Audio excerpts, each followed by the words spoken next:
Arthur, once a tyrannical king who ruled the world with an iron fist, slaughtering enemies and nuking cities all for power, suddenly feels overwhelmed with guilt. Just as he starts to reflect on his atrocities, he drops dead from a heart attack. But before he can descend into the abyss, a mysterious voice offers him a second chance at life, warning him not to mess it up this time. Arthur opens his eyes to find himself in a completely new world. He's been reborn as a baby. His new parents, Reynold and Alice, are over the moon, speaking excitedly about their newborn son. Arthur, still processing his situation, can barely wrap his head around the fact that he's back to square one, trapped in a tiny baby body. He's helpless, can't speak, and involuntarily soils his diaper every few hours. It's a far cry from the almighty king he once was.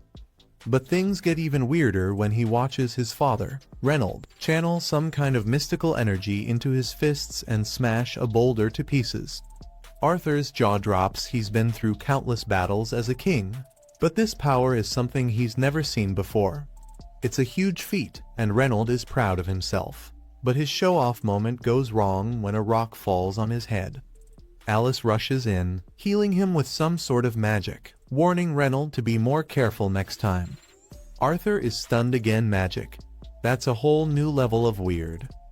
As the days pass, Arthur realizes that this world is much more dangerous than he thought.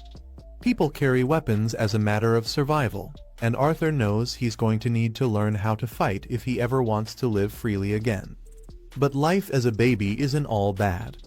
Arthur discovers the joys of peaceful sleep, something he never got to enjoy in his past life, where constant assassination attempts kept him on edge. Now, he can sleep without worrying about anyone trying to kill him in his sleep. Small victories, right? Months go by, and Arthur's limbs grow strong enough for him to move around on his own. He's not thrilled about being a baby, but he's starting to figure things out. One day, Arthur escapes his crib when Alice isn't looking and sneaks across the house, making it all the way to the library. There, he starts reading books about the world he's been born into. He learns that the continent he's on, Dickon, is divided into 3 kingdoms: a dwarf kingdom in vast cave cities, an elven kingdom in deep forests, and the human kingdom, where he now lives. Arthur also learns that the technology in this world is limited due to the existence of magic. People manipulate mana within their bodies to enhance their strength, agility, and defense, called augmentation, or they can project it out to control phenomena called conjuring. It's all very familiar to Arthur because, in his previous life, his power was similar to the concept of mana. He figures if he can focus hard enough, he might be able to develop this power for himself. Just as Arthur starts focusing his energy, trying to unlock his potential, Alice catches him. She's worried sick because he's not in his crib, but is relieved he didn't hurt himself. She doesn't seem to notice the magic forming inside him, but she does notice he pooped his diaper again, which is an ongoing issue. 2 years later, Alice is writing in her journal, thankful that Arthur is growing strong and healthy. But there's a problem. Arthur still hasn't smiled. She's starting to get concerned. Just then, she looks outside and sees Reynold giving Arthur sword lessons. Alice, of course, flips out. She's not about to let a 2-year-old swing a dangerous weapon around. Arthur, on the other hand, is learning that it's best to stay on Alice's good side to avoid getting into trouble. He's starting to understand that, while his life as a baby is limiting, he's much safer here than in his previous life as a tyrant. To take his mind off things, Alice decides to take Arthur into town for a little outing. Arthur's excited. It's his chance to gather more information about this strange world, how the weapons look, how magic works, and what kind of people live here. He even gets to see a mage casting fire magic in person. It's an exciting day, and Arthur absorbs everything he can. By the end of the day, though, Arthur is exhausted. His baby body just can't keep up with all the action, and Alice, seeing this, decides it's time for a nap. Arthur got the short end of the stick in life, dropped into the world like a player without a starter kit, forced to grow up in an orphanage, missing out on all the love a kid should get. So, being reborn into this new world with parents like Reynold and Alice is a nice change of pace. It's not perfect, but at least he's got a shot at real care this time. One evening, Arthur falls asleep on Alice's shoulder, and she carries him to his crib, talking about how proud she is of him. She's noticed how he sneaks out of bed to read books, how excited he gets when he sees the outside world, and she figures he must have inherited his adventurous spirit from Reynold. Alice wants Arthur to live peacefully, but she knows one day he'll probably want to explore the world on his own, and she'll support him no matter what. The next day, Arthur watches Reynold practice magic outside. Reynold shows off his ability to make rocks float, which seems impressive until Arthur realizes it's pretty basic. Reynold's strength lies in augmentation, using magic to enhance his own body, not conjuring like Arthur thought. Inspired by his father, Arthur tries to train, but just as he's about to climb down, Alice swoops in to tell him it's nap time. Arthur can't speak yet, so he starts whining. But Alice is firm, no reading today, just sleep. Little does she know, Arthur has mastered the art of pouting as a weapon. His baby cuteness wins again, and she lets him have his book. Alone, Arthur practices with his mana, which he's gotten pretty good at over the last couple of years. With just a little more focus, he figures he'll be able to cast his first spell. But things go way too well, and he accidentally blows up the house. Alice and Reynold, thankfully, were outside when it happened, but Reynold's back gets badly burned in the process.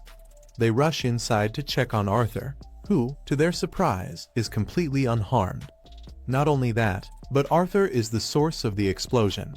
At barely 3 years old, this level of magic shouldn't be possible.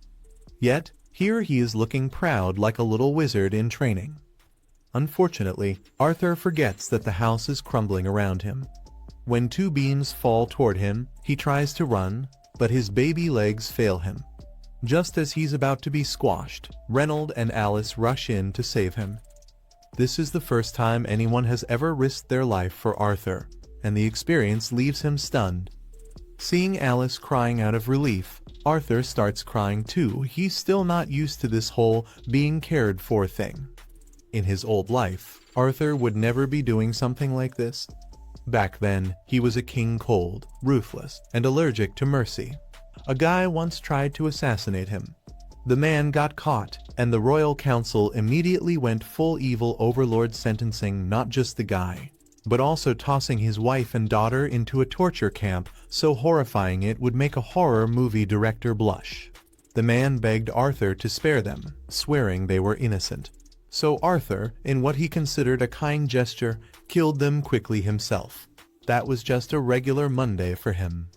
Now, his Mondays involve sparring with his dad, Reynold. Today's lesson, gauntlets. But Arthur's not feeling it, he wants a sword. Reynold humors him, buffs up his blade with mana to keep things spicy. What he doesn't expect? Arthur doing the same and slicing Reynold's sword clean in half. That's when Reynold realizes, oh no, I'm out of my depth. He heads inside to talk to Alice. Reynold suggests sending Arthur somewhere better suited to his freakish talent. Alice shuts it down. The plan was simple. Reynold teaches him to fight. Alice teaches him magic. But Reynold points out the obvious: Arthur just split a magic sword as a child. They need help. Alice agrees he's gifted terrifying, even, but she doesn't want him far away. The argument heats up until Arthur says, "Why don't you just come with me?" Silence. They hadn't thought of that. Suddenly, it's the perfect plan. Next day, a carriage rolls up. Traveling with them is an adventuring group Arthur remembers from when he blew up the house, the Twin Horns. First is their cheerful leader, Adam. Then Angela, who skips greetings and bear hugs Arthur. Durden, the quiet tank, saves him with a chill high five. On top of the carriage is Jasmine, striking a cool warrior pose and saying nothing. Finally, there's Helen, the sharp-eyed archer. Everyone piles in. Alice asks if Arthur's excited. He says yes, but thinks, carriages? Seriously? I used to ride in flying cars. After a long ride, they stop to set up camp, and a pack of wolves tries to crash the party. Bad idea. The twin horns wipe them out in seconds. Arthur is hooked. It's the first real fight he's seen, and now all he wants is to be strong enough to join in. Dinner is simple, just grilled wolf meat. No seasoning, no sides. Classic adventure fare. While cooking, Alice notices a cut on Reynolds' arm and moves to heal it with magic until Jasmine stops her. Healers like Alice are rare, and casting healing spells in public is basically asking to get mugged. Once Alice finishes discreetly, everyone relaxes and digs into their wolf meat dinner. That night, Adam suggests a light spar against 4-year-old Arthur. Sounds insane, but Adam's heard the kid's freakishly strong and wants to see for himself. He powers up his spear. Arthur casually does the same with his sword. The match starts. Arthur vanishes with wind magic and reappears behind Adam, only to slip and wipe out mid-strike. Toddler legs meet momentum. The fight's short but intense. Arthur ends up airborne, and the others scramble to catch him before he kisses the dirt. They all yell at Adam, who swears he wasn't going full strength. Arthur's just that strong. Then Jasmine strolls over, impressed. She wants to learn the wind boost move. Arthur hesitates. It's a trick from his past life, but her death glare says she's not asking twice. Next morning, they're back on the road. During a break, Adam gives Arthur a crash course in spears. Helen tosses in some archery tips. Feeling generous, Arthur teaches Jasmine the wind trick. Mix wind magic and mana in your feet for instant speed. She gets it first try. Later in the carriage, Arthur quietly reads while Jasmine just stares at him. The next morning, she hands him a knife. A personal gift. Jasmine doesn't do friendly, so yeah, Arthur's left an impression. They hit the road again. Arthur's reading when Bam ambush. Bandits surround the caravan. Their leader gives a disgusting order. Capture the women and kids, we'll sell them. The twin horns and Reynolds leap into battle. They're skilled, but the bandits just keep coming. Mid-fight, the leader knocks Reynolds hard into a carriage. He's badly hurt. Alice rushes over to help, but Reynolds stops her. If she uses healing magic, she'll become a target. Instead, he tells Arthur to run and take Alice with him. Arthur refuses until Reynolds drops the real reason. Alice is pregnant. Everything shifts. Arthur understands. When Reynolds gives the signal, Arthur grabs Alice and uses wind magic to escape. Reynolds holds the line. Adam and Jasmine cut through enemies to clear a path, protecting them. Arthur isn't running from danger. He's running for someone for the first time ever. Eventually, it looks like they're safe. They're not. A rogue bandit up on a cliff casts a wind spell. Arthur sees it too late. No time to dodge. He shoves Alice aside and takes the full hit, blasting him off the cliff. At that height, it's fatal. But Arthur doesn't go down alone. He hurls Jasmine's knife, nailing the bandit and dragging him down too. Spells fly. People scream, but Arthur's already falling, and he's not afraid. He's not thinking about pain, just about why he jumped. Not for power, not for pride. For love. His only regret as the ground rushes up. I just wish I had a little more time to be part of that family. After taking a fall that would have killed most people, Arthur somehow drags himself out of the river and into a dark cave. Lucky him, right? Nope, inside is a massive, terrifying monster. Great. Just what he needed. Arthur tries to sneak attack it, classic move, but the monster swats him mid-air like a fly and tells him to chill. It's not evil, just lonely and wants a friend. Yeah, the last time someone said that to me, I ended up in the back of a van, so, hard pass. But Arthur's in bad shape. He needs food or he's toast. The monster, who's surprisingly helpful, offers him some weird wall fruit. Arthur isn't keen on eating random cave snacks, but when he tries to get up, his body has other plans. Something snaps, and he starts crying like a kid who just lost his ice cream.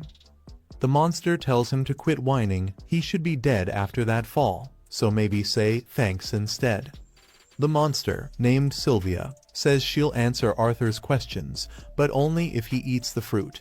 He gives in and surprise, they're actually delicious. After stuffing his face, Arthur finally asks the big question. Are my parents okay? Sylvia can't leave the cave, but she's got a magical live stream ability. She opens a screen and shows that Arthur's parents defeated the bandits and are totally fine. Cue happy tears. Since Arthur's stuck here for a bit, he warms up to Sylvia. Turns out she's not a bloodthirsty beast, just misunderstood. Over the next few days, he rests, eats, trains with a stick like a wannabe Jedi, and even starts working on his mana. Sylvia's shocked he already has a mana core. Most kids his age are still eating glue. She decides to teach him how to gather mana while casting spells. But before that, she asks the big question. What will you do with this power? Arthur blurts out something edgy about destroying anyone who threatens his family. Sylvia's not impressed. She flicks him on the forehead so hard he falls over, then gives him a little life lesson. Sure, I could crush your skull, or I could pat you gently. Which one sounds better? Arthur, wisely, picks the gentle option. She explains that if he lets hate control him, he'll end up trapped in a life of endless violence. So, take two. What will he do with this power? Arthur reflects on the people he loves and decides he wants to protect them. Now that's an answer Sylvia likes. Meanwhile, someone or something is tracking Sylvia. Bad news. Back when Arthur lived in his old world, he was a king, but not the fun kind. He was basically a tool used by the senators to fight their wars. He hated it. Back in the present, Sylvia begins teaching Arthur her mana technique. He learns fast and powers up like a boss. Just as he runs over to thank her, Sylvia senses danger. She yeets him into a pile of rocks and tells him to stay hidden. Another monster shows up, one that looks just like Sylvia. She clearly knows him and is not thrilled to see him. He tells her to come with him. She declines. So, naturally, he starts throwing magic blasts like it's dodgeball. Arthur wants to help, but Sylvia's voice rings in his head, stay out of it. The other monster threatens her, come quietly or die. Sylvia's like, nah, I'd rather go out in a blaze of glory. Then plot twist, she reveals her true form, a dragon. She charges up a massive blast and fires it. The other monster blocks it, calling her reckless. With her body already in rough shape, using that much power might be the end of her. Sylvia knows she's probably going to die in this fight, but she's chill with it. She's lived a good life. She manages to slam the enemy into a wall, but he's not done yet. He gets back up and bombards her with energy blasts. Sylvia's taking heavy hits, but she's more worried about Arthur, who's hiding nearby. The fight is dangerously close to his location. The enemy fires one more big blast Sylvia could dodge, but it would hit Arthur, so she does the impossible, freezes time. While everything is frozen, she tells Arthur to come out. He's confused but obeys, curious about all this dragon business. Sylvia opens a portal to send him home, but because she's injured and rushed, the spell messes up and opens a portal to who knows where instead. She wanted to avoid sending Arthur into a random forest, but hey, he's tough. He'll survive. Before he goes, she asks Arthur one last time what he plans to do with his powers. Arthur answers without hesitation, to protect my family. That's all Sylvia needs to hear. As a farewell gift, she creates an egg and a feather, asking Arthur to wrap them together and keep them safe. Then she imprints her will onto his body, giving him full sleeve tattoo-style marks on his arms. Arthur is super confused, but Sylvia says he'll understand someday, even if she won't be around to explain it. She admits something else. She could have sent him home a long time ago, but she kept him around because she enjoyed his company. Now her selfishness has put him in danger, and she's sorry. Arthur tells her he sees her as family, as a mom, even. She says he already has one, so he offers grandma instead. That melts her heart. They don't have much time left. She nudges him toward the portal. Arthur hesitates and tries to get her to come with him, but she can't. So, with a sad smile, she closes the portal and sends him away. Time resumes, and Sylvia takes the full blast. She collapses. The enemy approaches, thinking she might still be alive. He's right, she is. Using her last bit of strength, she unleashes a final attack that wipes him out completely. As Arthur travels through the portal, he hears Sylvia's final message. She reminds him to use his power wisely. Yes, the world is cruel, but that's why he needs to change it one small step at a time. She also reveals that she knows about his past life as a king. She didn't agree with how he ruled before, but she believes he can do better this time as long as he doesn't let hate control him. Arthur wakes up in the forest, heart heavy but determined. He promises to honor her wish and make the world a better place. But first he's got to get out of this forest. After getting zapped into an elven forest, all Arthur wants is to go home until a little girl's scream cuts through the trees. He sprints toward the sound and spots bandits shoving a young elf girl into a carriage, planning to sell her as a slave. Watching from above, Arthur flashes back to when his own family was attacked by slavers. Rage bubbles up, but he remembers Sylvia's advice, control your rage, so he stalks the bandits silently as they ride off. By nightfall, they set up camp. When Arthur hears one of them make a disgusting comment about elves, he decides they're not making it to morning. As night falls, he notices the bandits' horned wolves wearing magic collars. He hatches a plan. Arthur riles up the wolves with rocks. When a bandit comes to quiet them, Arthur takes him out, then ambushes another. But his body's tiring, and a third target screams. Now the camp's on high alert. The leader attacks, hoping to capture a mage for extra profit. He overpowers Arthur, but Arthur blasts his knee with fire and finishes him off. One bandit remains. Arthur doesn't leave the job half done. He frees the blindfolded girl Tesha and gently assures her she's safe. When she panics at the blood, he tells her the bandits had an accident. She buys it. Tesha begs Arthur not to leave her alone. He reluctantly agrees to escort her home. Before leaving, she convinces him to free the wolves. He's skeptical, but she removes the collars and the wolves peacefully return to the forest. The next morning, Arthur and Tesha begin their journey through the forest. After a while, they stop for a break and Arthur cooks up some questionable stew. It smells bad, tastes worse, and consists entirely of meat and salt. Gordon Ramsay would be appalled. Still, food is food. As they eat, Tesha asks Arthur why he's in the forest. He explains he got separated from his family. Curious, he asks her about life in the Elven Kingdom. Turns out, her parents are always busy, so she spends most of her time with her grandpa and a servant. They keep walking, but Tesha has no clue how far her village is, making the trip hard to plan. To make things worse, the wolves she freed. Yeah, they're still following them. Arthur is really starting to regret not dealing with that problem when he had the chance. That night, Arthur offers to stay outside the tent and keep watch in case the wolves get bold. But Tesha pokes her head out and begs him to come inside. He tries to act tough and says he's fine, but she's clearly too scared to sleep alone. Inside the tent, Arthur gives in. Tesha pretends she's not scared, but also refuses to let him move more than 5 inches away. Then out of nowhere, she hits him with a bizarre question. Is it true all humans are perverts who marry a bunch of wives? Arthur is stunned. Apparently, her grandpa told her that. Arthur explains that yes, some people are like that, but most humans are totally normal. Satisfied, Tesha nods and falls asleep instantly. The next day, they continue their journey.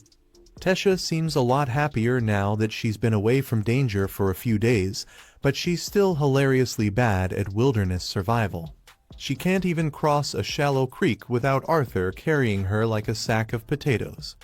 Then suddenly, Arthur clutches his chest in pain. He knows something's wrong. This isn't just a cold. Tesha panics and rushes off to find herbs.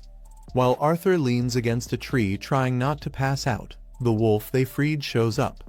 But instead of attacking, it drops a dead pig at Arthur's feet like a bizarre delivery service and walks off. Tesha returns and guesses the wolf is thanking them. Weird, but hey, they're not complaining. That night, they roast the pig and finally enjoy a proper meal. Tesha also finds some mushrooms, which unfortunately send Arthur on a long and painful trip to the bathroom. Once he's back and barely functional, Tesha starts rambling about her grandpa's old storybooks and how she's always dreamed of visiting the human and dwarven kingdoms. Arthur dozes off mid-story, but instead of being annoyed, she just pulls a blanket over him and whispers goodnight. The next morning, Arthur's still in pain, but he brushes it off. Tesha feels guilty she can't help. To shift the mood, she shyly asks if she can call him Artie. Arthur says sure, surprising her with how chill he is about it. He even teases her, pretending to be honored that Lady Tesha considers him a friend. She calls him a dork. Arthur laughs, reminding her she begged him to stay close every night. Tesha denies it, saying that was totally different. But joking aside, Arthur realizes something: Tesha might actually be his first real friend. Back in his old world, people feared him. But now, he's found someone who genuinely cares. Just then, Tesha calls him over. She's found something. Arthur expects another weird mushroom, but instead, they're standing in front of a massive tree with a glowing portal in the trunk. "This is the entrance to my village," she says. The second Arthur steps into the elf village, he's instantly surrounded by angry guards with swords at his neck. He looks to Tesha, hoping she'll back him up, but she just stares at him like he's a stranger. Arthur starts thinking she betrayed him, just like everyone else in his past life. Classic trust issues. Right when it looks like they're going to chop off his head, Tesha finally speaks up and tells them to stop. "Thanks for the timely help, Tess." One guard accuses Arthur of brainwashing her, but Tess defends him, saying he saved her life. Still, they don't believe her, until an old man steps in. This old man, Virion, Tesha's grandpa and the former elf king. Thankfully, he's got more brain cells than the others and believes Arthur. He even apologizes for the rough welcome. Arthur is relieved, until he finds out Tesha's actually a princess. Yup. She somehow forgot to mention that during their whole journey together. Then her royal parents show up. Her mom's nice, but her dad, not so much. He takes one look at Arthur and instantly wants him executed. Luckily, everyone's too scared of Grandpa Virion to follow through. After some arguing, Tesha demands Arthur be treated like a guest, and her dad finally caves because arguing with your daughter is scarier than war, apparently. Virion pulls Arthur aside and says he wants a word with him later. Arthur agrees, though he's kind of nervous because Virion feels insanely powerful. Tesha gives Arthur a tour, and he's blown away by the elf kingdom. But everyone stares at him like he's an alien. No one says anything rude though, because hey, he's royalty's guest now. Still, Arthur wonders why Tesha hesitated to help him earlier. Meanwhile, the weird pain in his chest is getting worse by the day. At the castle, Tesha tells the staff to treat Arthur with respect. Then she invites him to hang out, but Arthur says he should probably talk to her parents first, explain the whole saving their daughter from slavers thing.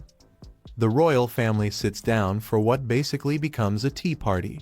The king, Alduin, introduces himself, as does his wife Muriel and Grandpa Virion. Arthur respectfully introduces himself as just a humble human kid from Sapin. When they ask what happened, Arthur tells the whole story minus the part with the dragon lady, Sylvia. When he mentions killing the slave traders, one guard flips out, thinking there's no way a kid could do that. Virion shuts him up with a death glare. Arthur then politely asks if they can help him get home. Alduin is furious that a human dares to ask for help, but he also knows Tesha will throw a fit if he refuses, so he agrees kind of. There's a magic gate that leads to Sapin, but it only opens every 7 years. The last time was 2 years ago, so Arthur would have to wait 5 whole years. That doesn't sit well with anyone. So, Alduin says he'll send soldiers to escort Arthur back instead, but tomorrow. Arthur thanks him, but the pain in his chest is getting seriously bad, and Virion definitely notices something's off. Later, Arthur is chilling in the bath, trying not to die. He steps out onto the balcony to get some air and spots Tesha with her parents above. It makes him think about his own parents, Reynold and Alice. He has no idea if they survived the bandit attack, but he's hopeful. Tesha notices him looking down and senses he's sad. After finishing her reunion, she goes to talk to him. She apologizes for how her dad treated him, but Arthur says he gets it. Decades of war between humans and elves, of course her dad doesn't trust a human with his daughter. Thinking about Tesha's reunion with her parents makes Arthur realize just how far he is from his own. He starts to worry they might not even be happy to see him again. After all, the whole reason they went on this trip was for his sake. What if they blame him for everything? What if they think it's his fault they got separated? He blames himself too for not being strong enough to protect them during the bandit attack. But before he can spiral further, Tesha grabs his face and literally shakes those thoughts out of his head. She doesn't know his parents personally, but if they're anything like hers, she's sure they'll be overjoyed to see him alive. No blame, just hugs. Suddenly, the corridor lights up with a swarm of glowing fireflies. Surrounded by their warm light, Arthur tries to recall his parents' faces, their smiles. Since his rebirth, they've never once shown him anything but love. So why was he doubting them now? Oh right, he's been letting his past life trauma mess with his head again. He even assumed Tesha betrayed him earlier. But looking at her now, all he sees is an innocent girl who'd never harm her friend. Just then, Arthur senses danger. Something's flying straight at Tesha. He reacts instantly, catches it mid-air and powers up to attack whoever dared target her. But surprise, the attacker is none other than Virion. Arthur's stunned. Why would Tesha's grandfather do something like this? Virion quickly clears things up. The projectile was just a firefly, harmless. He never meant to hurt Tesha. In fact, he just wanted to test if Arthur was as strong as he claimed. Turns out, Arthur passed the test with flying colors. Tesha rushes over and scolds her grandpa for playing around. But that's not why Virion's here. Earlier, he noticed something interesting about Arthur. So, he proposes a sparring match to see what the boy's really made of. He conjures a wooden sword for Arthur and lifts Tesha to safety before they begin. Arthur charges in, using mana to boost his speed, but Virion's way too fast. Even when Arthur thinks he's found an opening, Virion smashes the sword with his bare palm. A piece flies toward Tesha, but Arthur heroically throws the broken handle to deflect it. Now unarmed, Arthur keeps fighting using just his mana. But Virion's power is on another level. Still, Arthur doesn't back down. He gets knocked back but charges in again and lands a hit right on Virion's forehead. It barely does any damage, but Virion is seriously impressed that Arthur managed to get through his defense at all. Just as they're about to go another round, Tesha sneaks up and pinches her grandpa's butt to make him stop. Arthur says it's fine. Honestly, he feels honored that someone as strong as Virion wanted to duel him. Virion then drops a bombshell. He wants to take Arthur in as his disciple. Arthur is caught off guard. Was this a joke? Nope, Virion's dead serious. But Arthur hesitates. He hasn't even told his parents he's alive yet. No problem, Virion has a solution. He says there's a way Arthur can contact his parents right now. Before Arthur can ask how, the sharp pain in his chest hits him again. Virion seems to know what's going on. He tells Arthur that he's inherited a beast will, and if he doesn't become Virion's disciple, that beast will is going to kill him. After hearing such awful news, Arthur tries to sleep, but his mind won't shut off. The fear of dying and being away from his family gives him a horrible nightmare complete with a creepy sleep paralysis demon. Suddenly, he hears someone calling his name. He opens his eyes and sees Tesha sitting on top of him, clearly frustrated. She's been trying to wake him up, but he keeps mumbling about monsters in his sleep. Annoyed, she tells him to hurry because Virion is already waiting outside. Arthur gets up and starts changing. Tesha casually asks if he's really planning to stay here and become her grandpa's student. Arthur hasn't made up his mind. It all depends on whether Virion can help him contact his family. As long as he can let them know he's alive, he'll be at peace. Once he's dressed, he and Tesha head downstairs. But the moment they open the door, they hear Aldwin arguing with Virion. Aldwin can't stand the idea of Arthur, a human living in the Elf Kingdom. It goes against centuries of elven traditions. But Virion couldn't care less.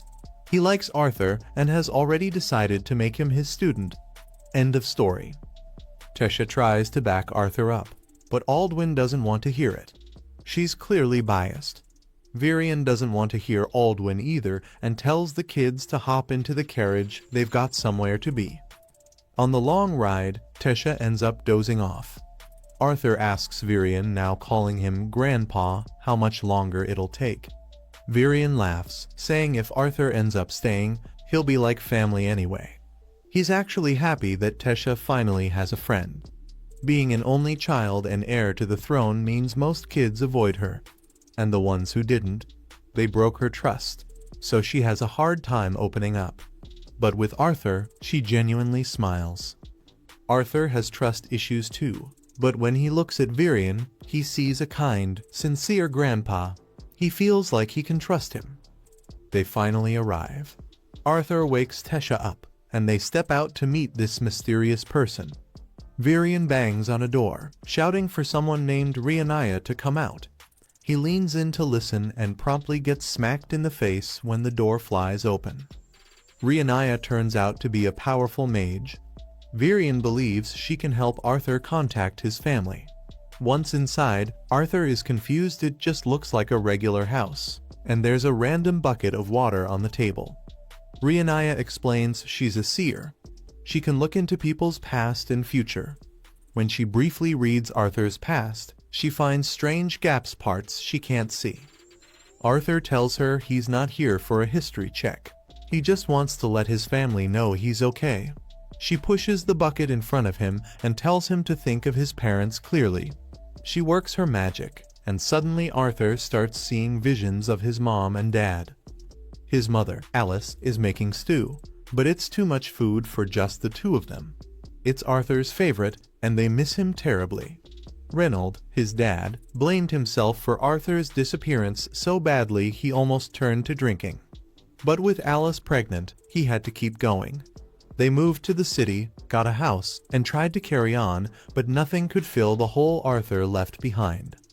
Then they hear Arthur's voice. They can't see him and worry he's a ghost. Arthur quickly explains he's alive and living in the Elf Kingdom. Thanks to a friend, he's using a special kind of magic to talk to them. He wants to come home, but his body's not ready yet. He's not strong enough to survive. Still, he promises to return someday. He tells them not to blame themselves.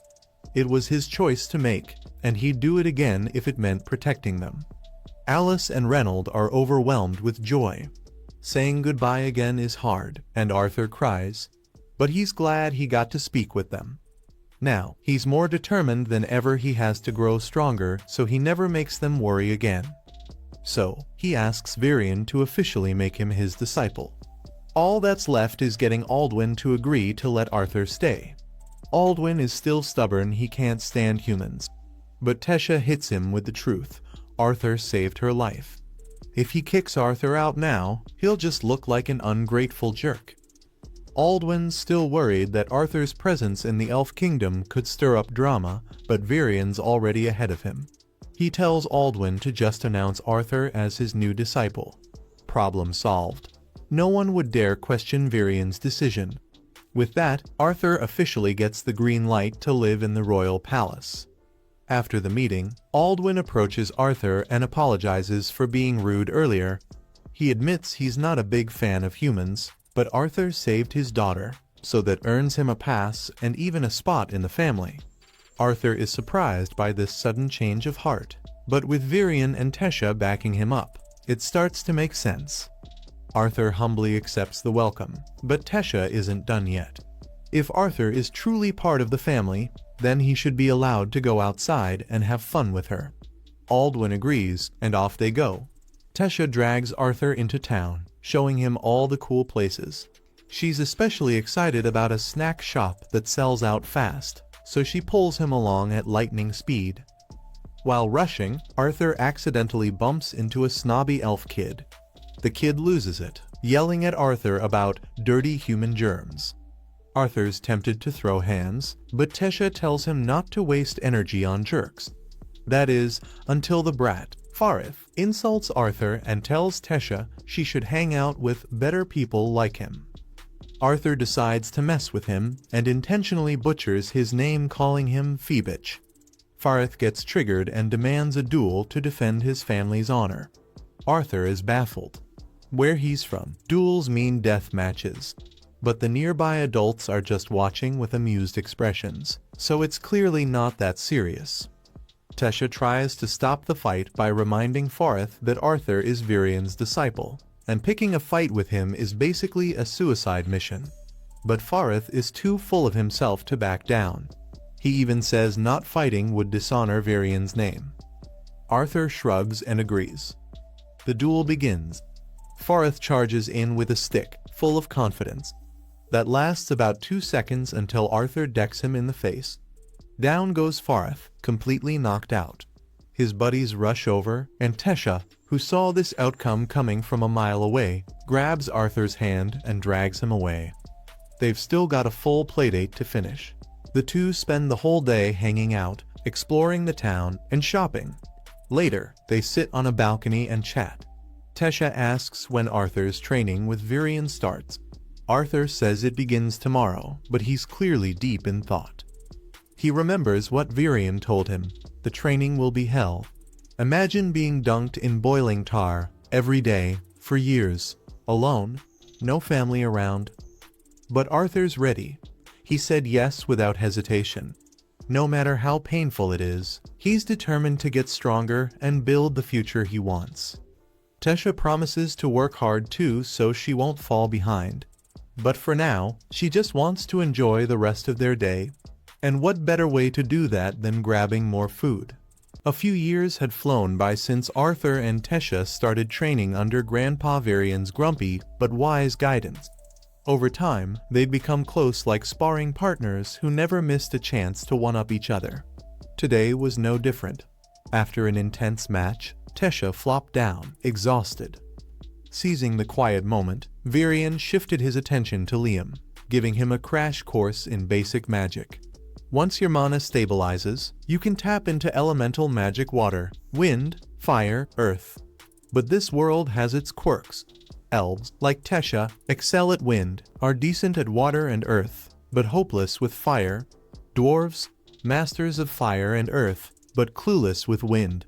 Humans, a mixed bag capable of all elements, but with wildly varying results. Tesha, ever the overachiever, threw Virian a look.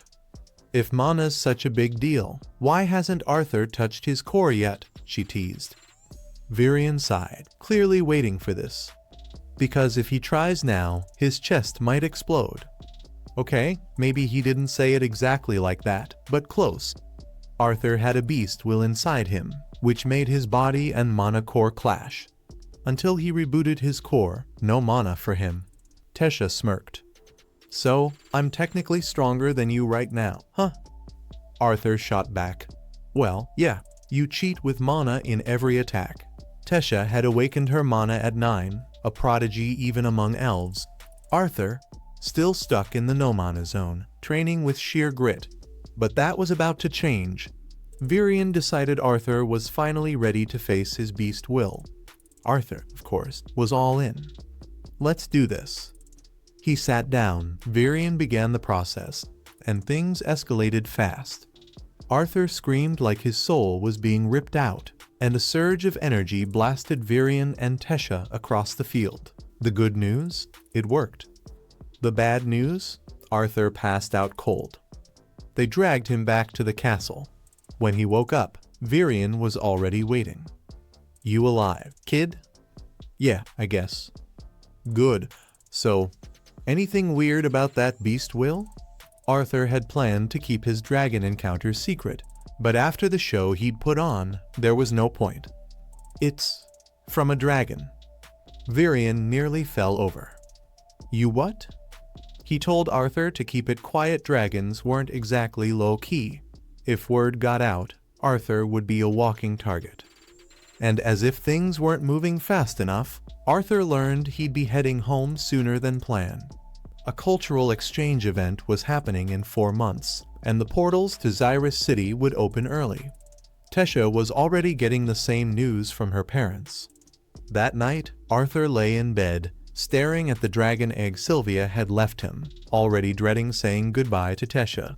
But fate wasn't done with him yet. Crack. The egg hatched in his hands. Out popped the tiniest, cutest dragon he'd ever seen. For a moment, Arthur thought, maybe this will be easy. Then it bit him. Arthur yelped, dropping the little beast, but instead of bite marks, a glowing crest appeared on his arm, bonding him to the baby dragon. Now, he could sense its thoughts, which mostly screamed, "Feed me, puny human." Accepting his new role as Dragon Dad, Arthur named her Sylvie, after her mother. Satisfied, he went back to sleep, hoping that was the last surprise of the night. But a few hours later, surprise walked right through his bedroom door, literally. Tesha barged in, planning to talk about Arthur leaving in 4 months. But the moment she pulled back his blanket, all serious thoughts flew out the window. There, snuggled up next to Arthur, was baby Sylvie. Arthur woke up with a jolt, thinking the world was ending or something. But when he saw Tesha making heart eyes at Sylvie, he realized it was just her losing her mind over the baby dragon. He rolled over and went right back to sleep, leaving Tesha to squeal over Sylvie. Later that day, Arthur and Tesha headed to the training grounds for their lesson with Virion. Tesha, still obsessed, tried everything to win over Sylvie. But after nearly being smothered earlier, Sylvie kept her distance, perched safely on Arthur's head like a smug crown. When they found Virion, he nearly had a heart attack. "A D-dragon?" he stammered, staring at Sylvie like she was a ghost. While Tesha kept pestering Sylvie, Arthur explained she'd hatched after his beast will awakening. He was worried dragons weren't exactly low-key pets, but Virion waved it off. "Relax, kid. Dragons are myths now. Just tell people she's an exotic beast. No one'll question it." With that settled, Virion got back to his favorite pastime, turning training into torture. Time to train both your beast and Manticore. Best method? Real combat. He transformed on the spot, flexing his Shadow Panther form, and told Arthur his training started now. Arthur braced himself, but Virion vanished after 1 step. Arthur couldn't see, hear, or sense him. After a hopeless attempt, he gave up. Virion popped up behind him, smug as ever.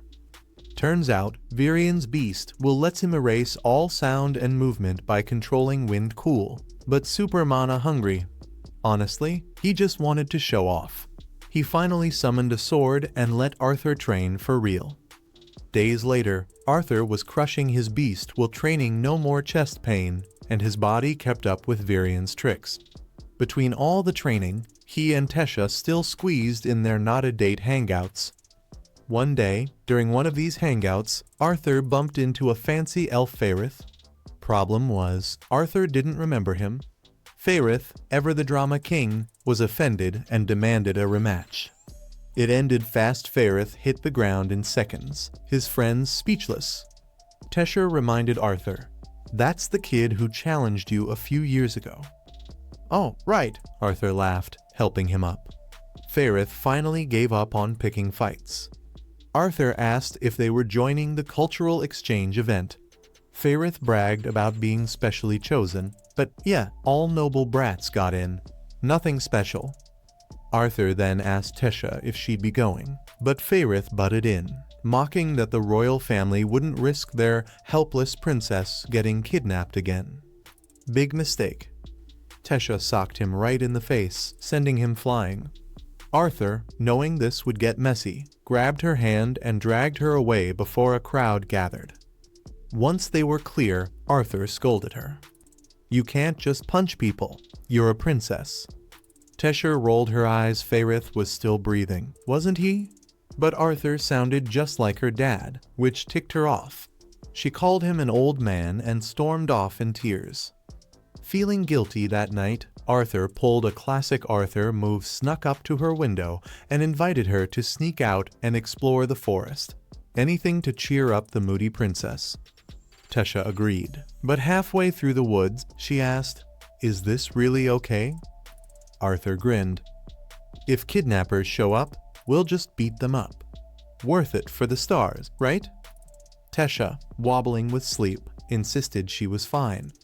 Arthur told her to just sleep, but she stubbornly refused. This might be their last night together. Too bad her brain didn't get the memo. She started seeing monsters in the trees. Arthur laughed, teasing her for still being scared of ghosts. "I'm not scared. I'm cold," she snapped, aggressively feeding the fire. Trying to stay awake, she asked about the human kingdom. Arthur admitted he didn't know much. He'd never even been there. "I wish you could just stay here forever," Tesha whispered. Arthur wished that too, but he couldn't give up seeing his family. Before he could say more, she was already asleep. Smiling, Arthur let her be and called it a night. When it was time to leave, Virion gifted Arthur a special compass to find his way back. Arthur thanked him but noticed Tesha was missing. She couldn't bear to watch him go.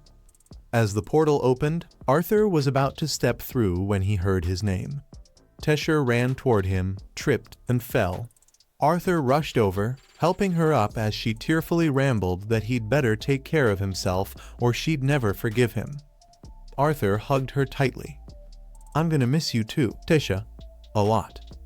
Then, he stepped through the portal. Arthur finally arrives in the city of Cyrus and gets a warm reunion with his parents, Alice and Reynold. But surprise, he now has a little sister named Eleanor, who's been hearing legendary bedtime stories about him for years and is beyond thrilled to meet the real deal. As soon as they step inside, Alice bombards Arthur with motherly concern. Last time they talked, he said he was sick, so she wants to know if he's better. Arthur assures her he's fine, but he's got a lot to talk about. So, he shares most of his adventure, minus a few details. Like, for example, the part about meeting a magical girl and bonding with a mystical beast. Instead, he tells them he met Tesha and lived with the elves to get cured. When asked how he got sick in the first place, he lies a little and says it happened because he awakened his mana too early. He hates lying to his parents, but figures it's safer than telling them the whole beast will story. Reynold then spots Sylvie, Arthur's adorable dragon companion, and asks where she came from. Arthur quickly makes something up. "Oh, I found her in a mana beast's cave. Took her in. She's my pet now." Eleanor is instantly obsessed with Sylvie, so that's one win. Reynold's not done though. He casually asks Arthur what stage his mana core is at. Alice scolds him. "He just got back. Do you have to turn it into a flex-off?" But Reynold insists he's just curious. Arthur agrees to answer, but first wants to know what Reynold does for a living to afford this fancy house. Turns out, Reynold is a security instructor at the famous Xyrus auction house, and his mana core is at dark orange, which is pretty high up the ladder. Mana cores go from black to white. Arthur's impressed. Reynold, proud of himself, asks Arthur what stage he's at. Arthur says he's at light red. Reynold curses on the spot, realizing his son is this close to surpassing him. Unfortunately, he forgets little Eleanor is right there, so now she's casually dropping F-bombs too. Oops. Refusing to be one-upped in his own home, Reynold challenges Arthur to a sparring match in the garden. But just before they head out, Reynold's boss Vincent Helstia walks in, asking if Reynold's son is back. Reynold introduces Arthur, and Vincent, along with his wife Tabitha, are delighted to finally meet the kid they've heard so much about. They also introduce their daughter, Lilia. She's shy at first, until she sees Sylvie. Instantly smitten, she asks to pet her, and Arthur gives the green light. Sylvie now has another fan.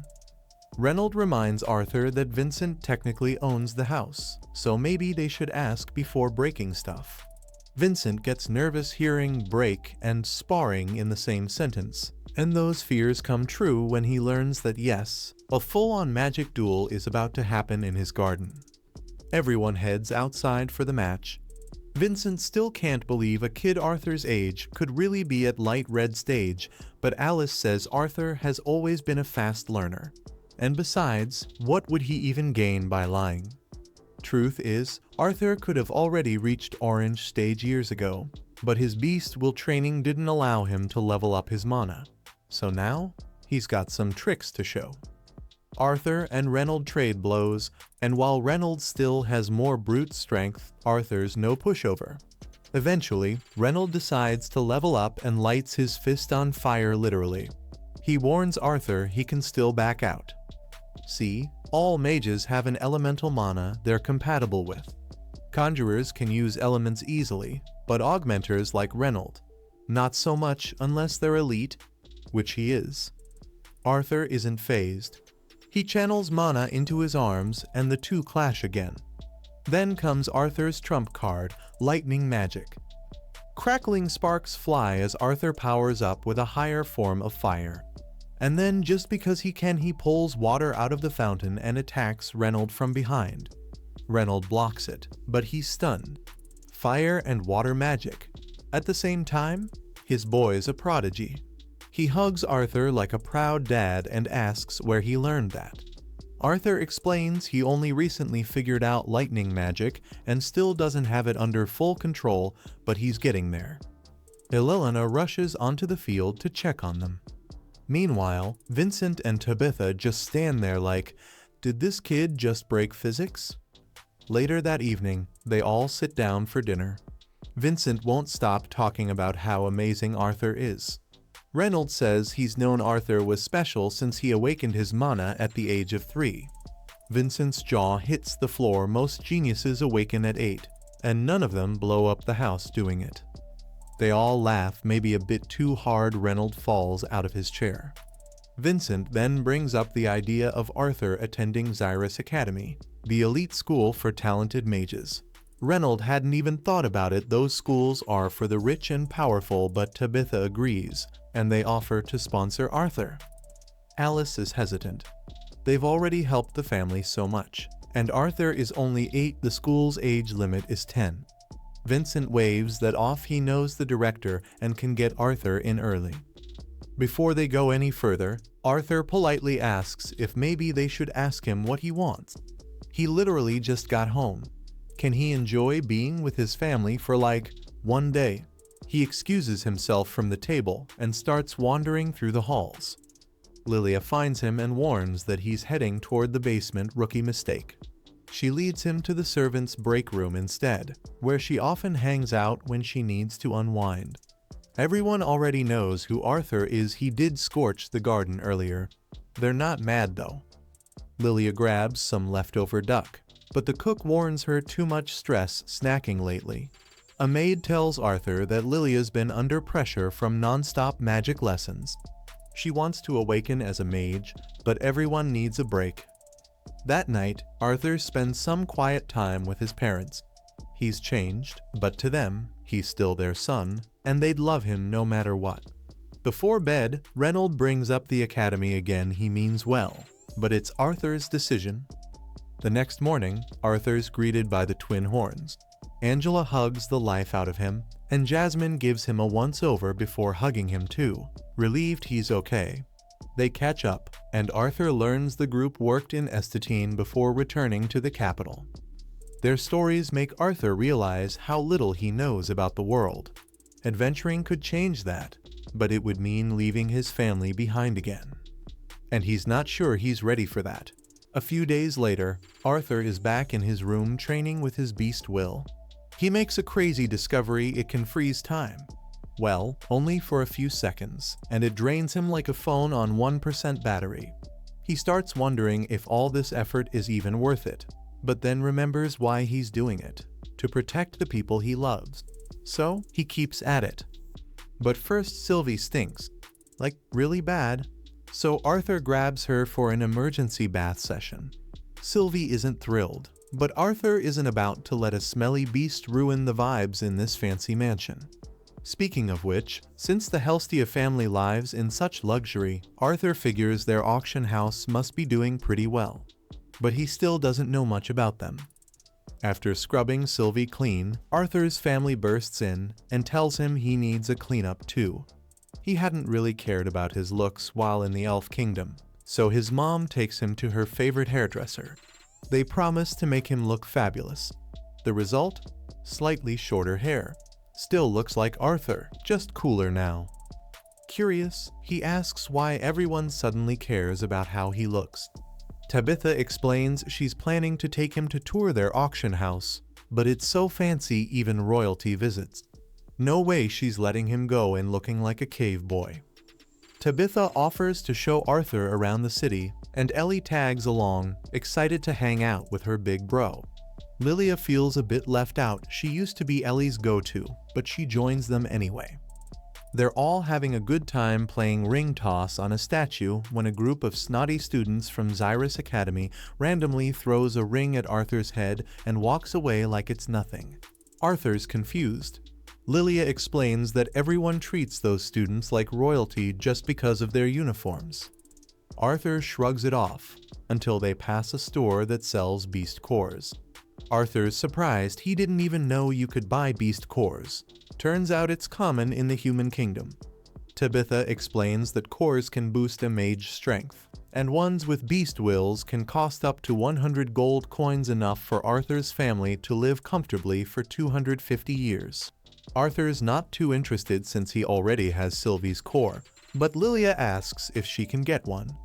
Tabitha immediately shuts it down. Buying a core won't magically awaken her powers, and it's too pricey for a kid. Lilia clearly isn't happy, and Arthur picks up on it.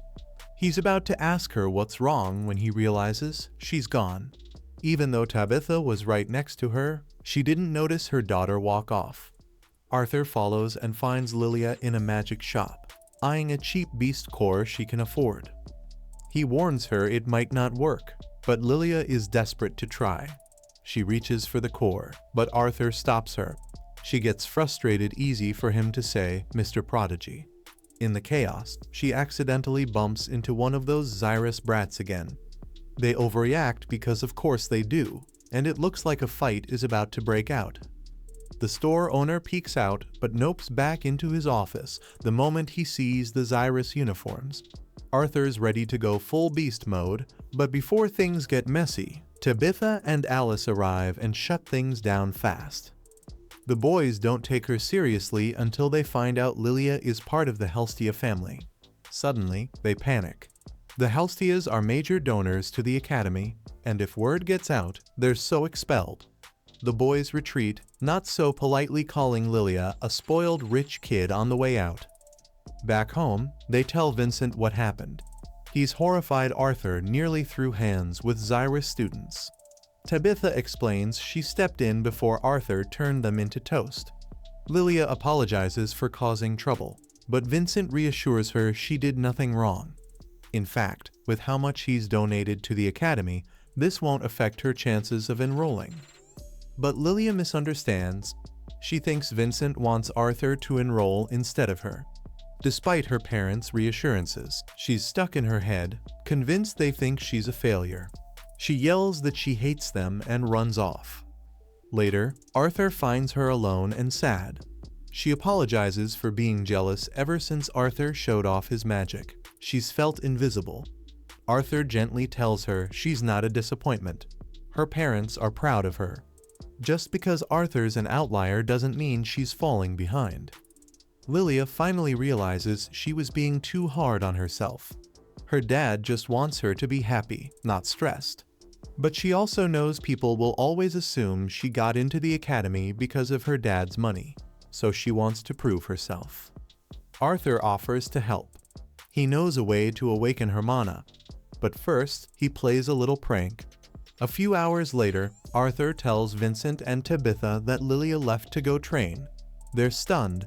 He hands them a letter from Lilia saying she's going to train hard and won't return until she becomes a great mage.